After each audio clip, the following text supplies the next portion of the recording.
And this gentleman leads, I believe your organization has over 23,000 members, and is the #1 Democrat leading political organization in Maryland. So once again, I'm not going to steal his thunder. I look forward to a juicy conversation. Just to kind of reiterate, if you weren't here earlier, I sort of explained that one of the reasons that the MIT community with Hacking Racism Challenge and Black Tech Matters came together was spawned out of the events that happened with George Floyd and with having sensitivity towards social justice. So in my conversations, I stated, what bigger factor of health do we have than our lives when our lives are at stake? So, so I look forward to this conversation with Larry, and I will now turn it over to you. Well, hey, everybody. Thank you for that introduction, Angel. Really appreciate that. And it's good to see everybody's face that is on here with me as a panelist. And I see that we have a number of participants that are joining online. Thank you all for joining this discussion, a very important discussion, or else I'm sure you all wouldn't be here, about how we tackle the issue of racism and the impacts and effects of racism in our society. So I'm so glad to be here with so many very smart people. In fact, it's very humbling to be here and hear so many bright voices, so many critical thinkers looking to address this problem by using multiple means, using technology as a means to address the impacts of racism, using policy as a means, which is my primary vehicle that I'm here to talk to you all today about. So first, a little bit about me outside of the introduction that Angel was able to give so well, and thank you for that. I reside in Maryland, and I've lived here all of my life. I was born and raised here in Maryland, grew up in Prince George's County. And I mention that because it was really a key part of my development and understanding that I've been able to gain about the structures of society. I feel like I perhaps wouldn't be here speaking on this panel and speaking about some of the things that I'm going to touch on today, if not for that particular upbringing. So what do I mean by that?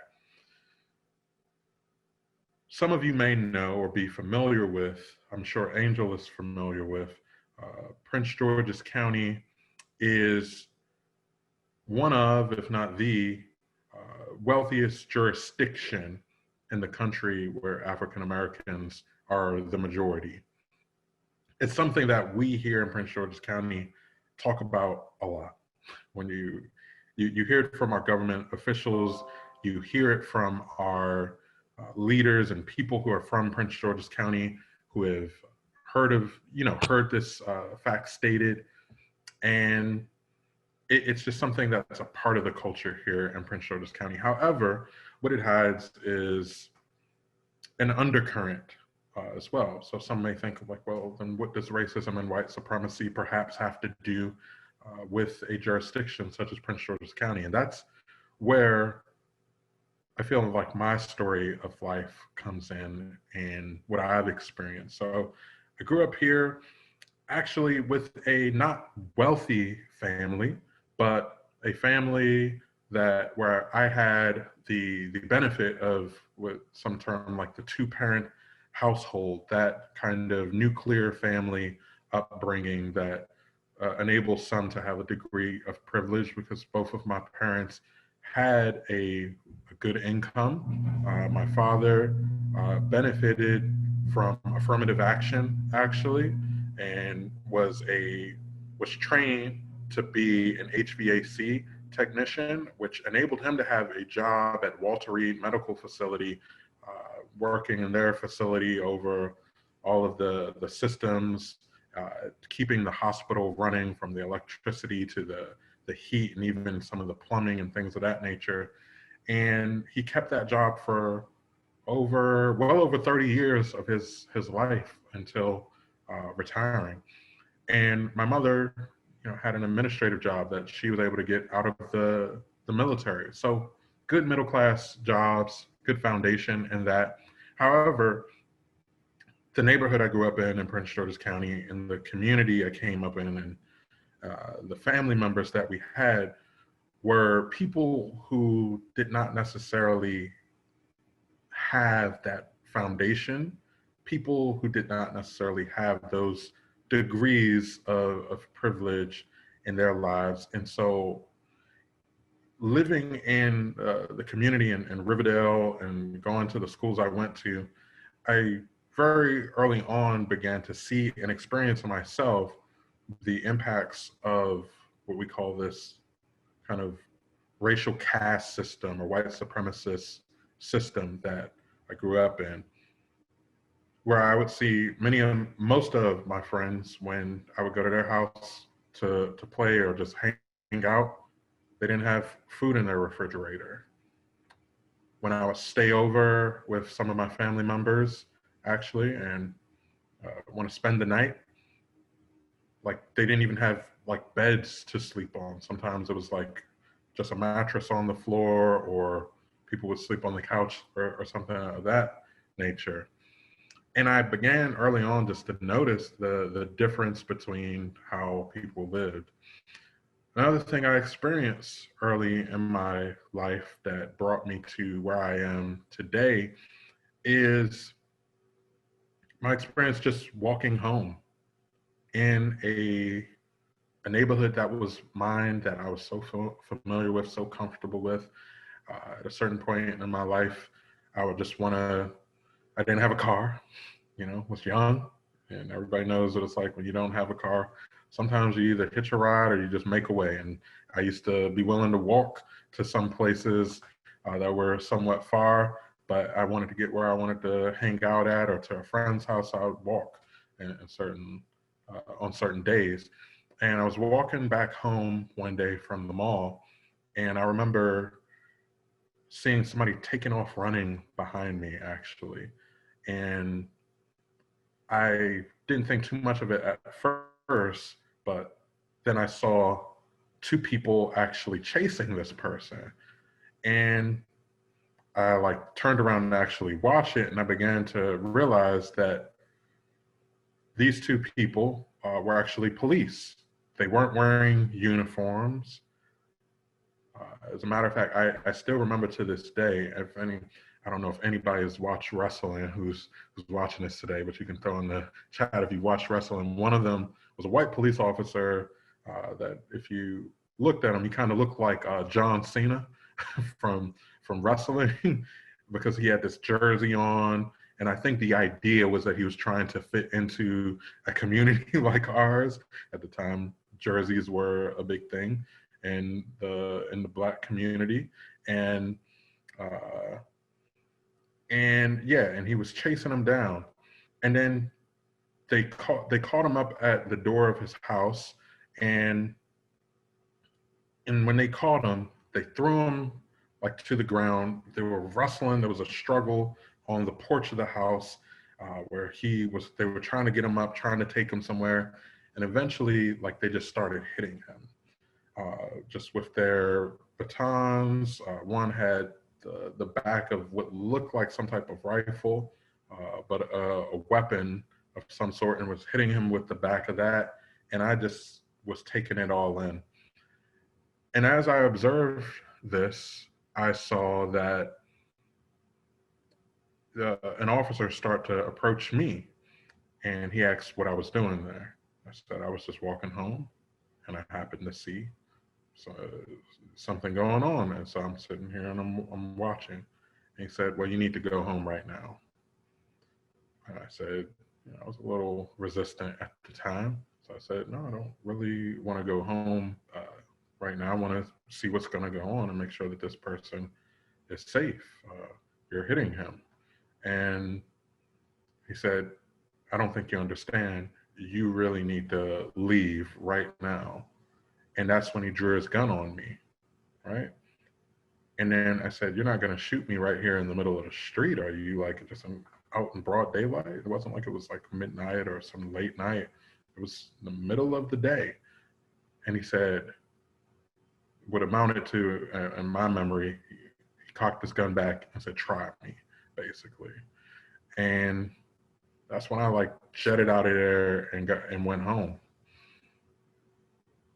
And that wouldn't be the last time that a situation like that happened.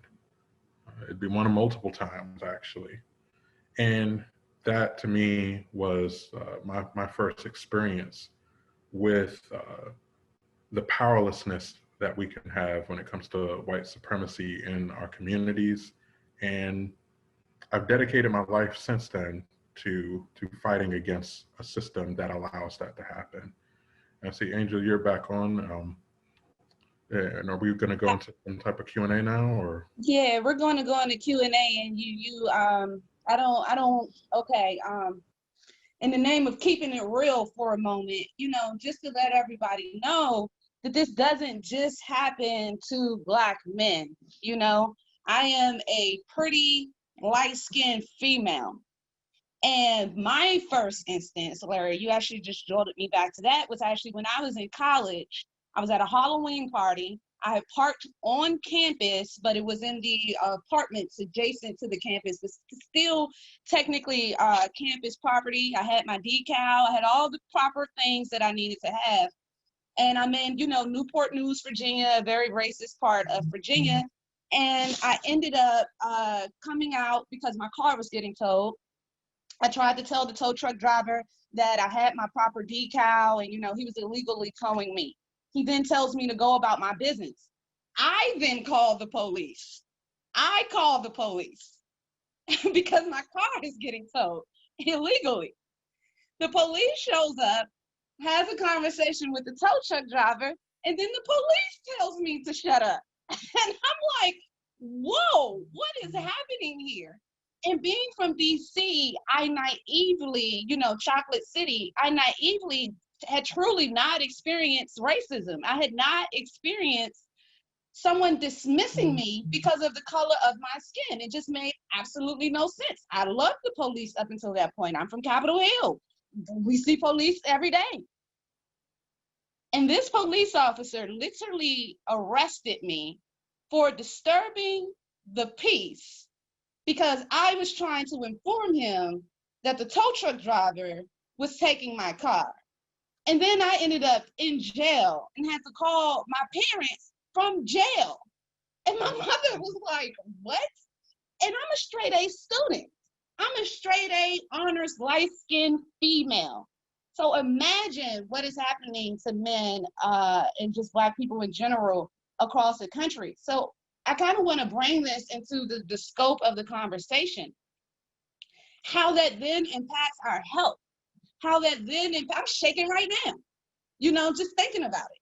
How it then provides us with this level of PTSD that we have to move forward with. Sometimes we might need direction somewhere, but we're going to just keep being lost because we don't want to ask the police, So, or you might have a situation where I don't know whether or not George Floyd's $20 was counterfeit or not. There's different stories on that. But let's say it was counterfeit. Because you are in an impoverished neighborhood and because you have this counterfeit $20 bill and the police gets called on you, you now end up with a knee on the back of your neck and your life taken. So for the different people that have gathered together today in the health community and the tech community, what can they do? And what solutions can possibly, maybe just an idea, maybe you even just have in your head, what solutions can we possibly put out there so that we are not getting judged by the color of our skin and having our life at risk as a result of it?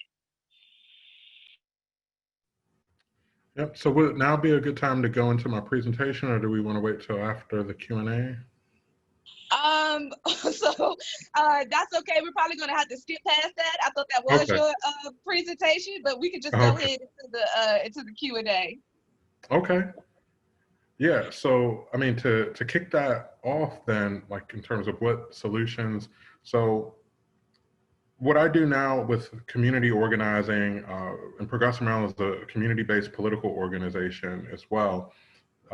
We believe that many of these problems persist because of a consistent, fundamental lack of power within communities, right? That there is an imbalance in power and concentrations of power that allow structural oppressions and structural degradation to continue over time. So that's a big concept if you think about it. I remember after that experience with the officer, talking to my sister about it, talking to my mother about it. We got a complaint into the police, but nothing was done about it. So it was allowed to happen because it was informal policy that this was fine to happen. So we look at solutions like transparency around police complaints being one thing.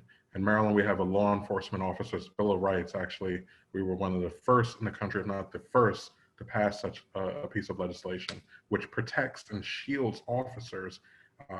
It's a form of collective bargaining for police within the state law itself. So even more powerful than just having a collective bargaining agreement, it's the law that you cannot look into certain complaints and you will not know the results of those complaints, as a matter of fact. So those are just a few things, but I'd be happy to have this like open up as like a Q&A conversation as well, because I'm interested in hearing what other people think also.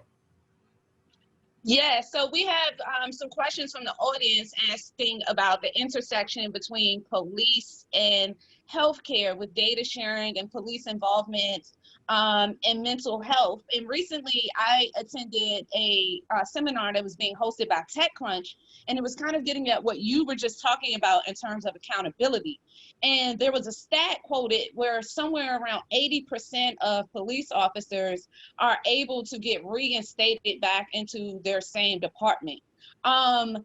Do you see an overlap with that on the health and mentality of the communities that they serve, where, you know, maybe there was an officer that was causing problems and, you know, the community came together and complained, and now he's right back in that same community? What can we maybe do with data or in the overlap with how it's impacting our mentality and our healthcare to be able to better showcase reasons why police need to be held accountable?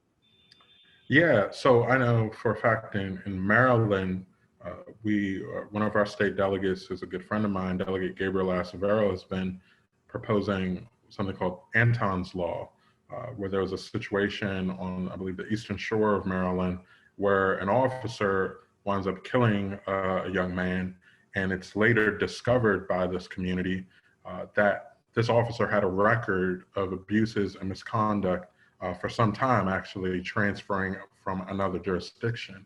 And so in a lot of cases around the country, the transparency around the records of police and their like misconduct is just not very wide at all. And so people will find out after the fact, and departments just kind of shuffle these folks around.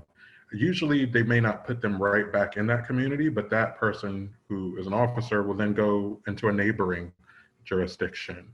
So we have to address that within the statute of the law as well.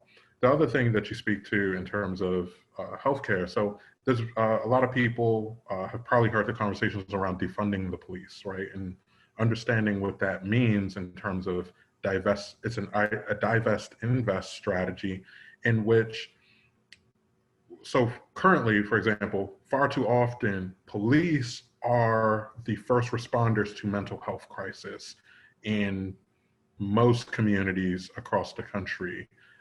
And that is a serious problem when it comes to addressing health and mental health, because police are not trained mental health practitioners. And in fact, they are trained in a militaristic style of engaging people like, you know, soldiers would be to like potential enemy combatants. Like many of them come from that background, as a matter of fact. And so to deal with people with certain mental illnesses is not something they're good at. And so you wind up seeing a lot of the cases where there's police violence and abuse is against the folks who may have mental health issues. Alternative to that is that we can stop sending police and invest in a strategy and approach where we're sending real mental health workers who can deal with these issues. Absolutely, Larry. I could talk with you about this all day. I'm kind of torn between my next two questions, and I think I'm gonna go with the most poignant one. How do we get them to value the health of our lives more? And I got to that question because we're talking about accountability and we're kind of going down this chain. And so that then led me to Breonna Taylor, where, Mm. we are fresh off of, I literally find this hilarious at this point, that they have stated that the cops and the 32 shots endangered her neighbors, but not her, the person that actually died. Mm. And how the world isn't in uproar over that crazy statement right now boggles my mind. How everybody's just like, oh yeah, whatever. And we need some type of, what would you suggest as the intersection between health professionals and social justice to say, no, every life matters. Like how we say Black Lives Matter. I don't think that people really understand that we're trying to say our life matters, that we Yeah. should be alive. So what are some things maybe within the healthcare world that we could just approach it from a pure life and health perspective of valuing Black people's lives more? Well, it's hard for me to speak to it perhaps from a health perspective because, or a perspective of perhaps changing their minds as far as how they value the life of a Black person when they encounter them. But I do know that currently police, in many cases, because of qualified immunity, for example, cannot be sued for violating people's civil rights, right? So I believe Virginia just took steps towards eliminating qualified immunity, for example, so that as police are entering into these encounters with people and going through their calculations of whether they're going to be quick draw McGraw and use deadly force of some kind, that they can understand that that will impact you if you do this in the wrong way, and you can be sued and suffer not only potential criminal penalties for when you use force improperly, but financial penalties as well. So one of the things that we have to take a look at is eliminating the doctrine of qualified immunity for law enforcement and enabling more accountability, frankly, because I'd like my life to not necessarily have to depend on whether I happen to encounter an officer who values me that day. I'd rather it be that regardless, they're accountable, and so they can't treat me in any certain way because there will be consequences for it. Absolutely. So I have a question here. In the realm of social justice and policy, how can we as individuals navigate the social media storm? Yeah. So in terms of navigating the social media storm, I can think about that in several different ways. But what it brings up for me, and maybe you can let me know if I'm answering your question here, is that we have this cycle of when something awful happens and it gains attention of people, and it becomes a social media like hashtag trend of a crisis situation that's happened with a person, that we can often have these conversations when those things happen. And I think that is important, right? Sometimes crisis, I think in the Greek or Latin meaning of it, is an opening or opportunity. in fact, an opportunity to have a different dialogue that hopefully can solve things. But in terms of navigating that, I think it's understanding that that can't be everything, that our reaction to crises is not necessarily the solution to crises, right? We can tweet and respond in the moment, but we have to have an ongoing response to what are long-term systemic level trends that have been happening in this country for a long time. So navigating that storm, in my view, is to understand that we have to always be prepared for rain, right? We have to always have our umbrella in a sense, because this is a larger weather pattern that has been going on for some time. And we have to remain consistent and focused on the solutions and not just on our outrage in any given moment. Okay, Larry, my last question to you is, if you could sit inside of a room for 48 hours with a bunch of tech geniuses, you know, trying to solve the problem, what would be the one thing you would tell them to go focus on and to go solve? I would have them focus. Oh man, if I got to narrow it down to one thing, that's the crazy part, right? So I may cheat a little bit on this, right? So first and foremost, being an organizer, I would have them focus on the problem of the lack of quality information that's shared with masses of people about how they can actually address the systemic issues, like some bit of technology that can enable people to be more empowered to wrestle with the issues in their communities. Because I believe that ultimately, if people are made more able to govern and control their lives and their communities, that you ultimately will likely eliminate certain problems by the very fact that people will have the ability to solve them themselves. But the other thing, just the bonus thing, if I got 2 wishes from the genie, if I got a wish for more wishes, right? I would definitely focus on alternatives to policing as an institution and ways that we can use technology to not, so technology is being used right now by law enforcement to monitor trends in order to increase incarceration or target people for what amounts to harassment and further incarceration. I think we should be using technology and analyzing data trends to target services and to do prevention in that sense. Actually, I might reverse this, right? If we're talking about policing and crisis, if it's the room full of tech geniuses, right? How can we look at the algorithms that can tell us what posts we would like more, or what thing is likely to happen in the scenario, to assess things in the community and determine what are some things that could help prevent further crisis in the communities, prevent crime and harm in a community, and deliver services, right? And along with more avenues for civic participation and a more full civic life that helps to inform that technology and those who create it. Larry, I think you just dropped some serious gems. I hope for the participants that are listening that they caught them. I know I did, and I wrote them down. Invented, I will. So I thoroughly enjoyed this conversation, Larry. I appreciate you.